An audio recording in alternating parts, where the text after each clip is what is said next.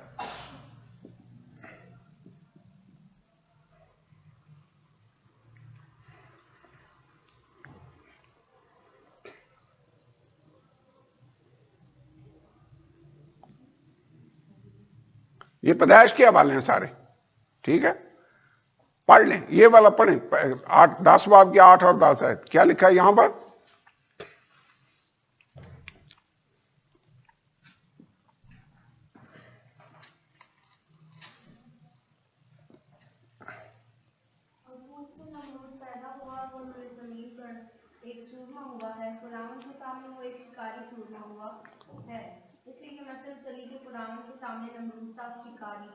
ہاں، اور اس کی بادشاہی کی ابتدا سنار میں بابل اور اکاد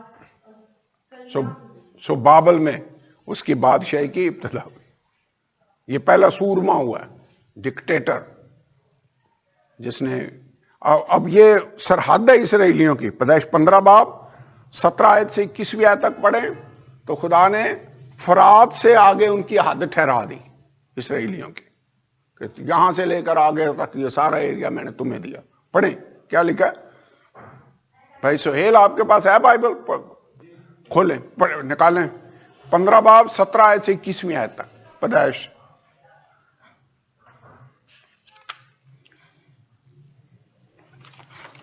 یہ میں پڑھ کر حیران ہو رہا تھا کہ اسرائیلیوں کی سرحد یہاں تک ہے۔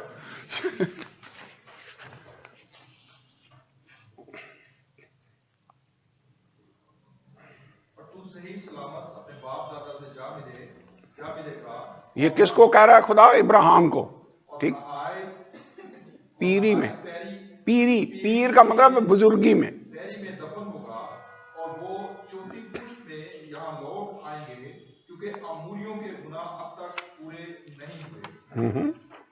اور جب سورج ڈوبا اور اندھیرا چھا گیا تو ایک تنور جس میں سے دھواں اٹھتا تھا دکھائی دیا، اور ایک جلتی مشعل ان ٹکڑوں کے بیچ میں سے ہو کر گزری۔ اسی روز خدا نے ابراہیم سے عہد کیا اور فرمایا کہ یہ ملک دریائے لے کر اس بڑے یعنی دریائے فرات تک کنانیوں، کینیوں اور کنزیوں اور قدمونیوں اور ہتیوں اور فرزیوں اور رفائیم اور اموریوں اور کنانیوں اور جرجاسیوں اور یبوسیوں سمیت میں نے تیری اولاد کو دیا ہے۔ دریائے مصر سے لے کر، یعنی جو دریائے نیل ہے، مصر کا دریا ہے، یہاں سے لے کر دریائے فرات تک جو عراق کے ساتھ ہے، اندر ہے، یہ سرحد خدا ابراہیم کو پرامز کرا کہ یہ سارا میں نے تجھے دی۔ یہ تو بڑی لمبی چوڑی سرحد ہے، کیوں جی اتنے سارے، یہ تو ایریا بہت بڑا ایریا ہے، اور یہ ہے پرامز جو خدا نے ابراہیم کو کہا کہ اس کے بعد میں تیری نسل کو یہ ملک سارے کا سارا دے دوں گا۔ اوکے، کہنا میں صرف یہ جا رہا ہوں کہ دریائے فرات کی بڑی ہسٹری ہے، اور مکاشفہ کی کتاب میں ہم آگے چل کر دیکھیں گے کہ بابل کا وہاں پر بھی ذکر ہے، بڑا شہر بابل گر پڑا، بابل کا وہاں پر بھی ذکر ہے، مینشن ہے، کیسے اس کی تجارت سے دنیا کے سوداگر امیر ہو رہے تھے۔ تو اٹ مینز وہ ٹریڈنگ مرکز، تجارتی مرکز بنے گا، بابل جس کو کہا جاتا ہے۔ تو بابل کا ایک رول ہے، لیکن اینڈ میں آخری دنوں کے اندر 4 فرشتے یہیں پر ہی دریائے فرات کے کنارے باندھے ہوئے خدا نے، جن کو اس نے کھولنا ہے۔ تو اس کا مطلب ہے آخری جنگ جو ہوگی اس میں عراق کا، ایران کا رول ہوگا۔ کیوں جی؟ لگتا ہے ہوگا، تو کام شروع ہی ادھر سے ہو رہا ہے۔ تو یہ حالات ہیں، یہ باتیں ہیں جو بھی ہونے والی ہیں۔ ویسے جو کچھ خدا کے کلام میں لکھا پورا ہوگا، ایگزیکٹ ہوگا۔ ٹڈیوں کی آفت آئے گی، یہ 20 کروڑ فوج جس میں انوالو ہوگی, یہ جنگ لگے گی, تہائی آدمی مارے جانے, یہ حالات دنیا پر آنے کو ہیں. لیکن ہم ان باتوں کے منتظر نہیں ہیں, ہم منتظر ہیں خداوند یسوع کے. وہ آئے گا اور ہمیں, مکاشفہ 4 باب میں ہم نے پڑھا, اس نے کہا یہاں اوپر آ جا. یہ کام ہے جو ہم چاہتے ہیں ہمارے ساتھ ہو. ہم یہاں نہیں رہنا چاہتے. آپ کا تو مجھے پتا نہیں, لیکن ٹڈیوں سے یہ ڈنگ مروانا آسان نہیں ہوگا. 5 مہینے تک درد ہی نہ ختم ہو. پتہ نہیں اب ڈنگ مارتی ہیں کہ ایک دفعہ ہی ماریں تو 5 مہینے درد نہ ختم ہو.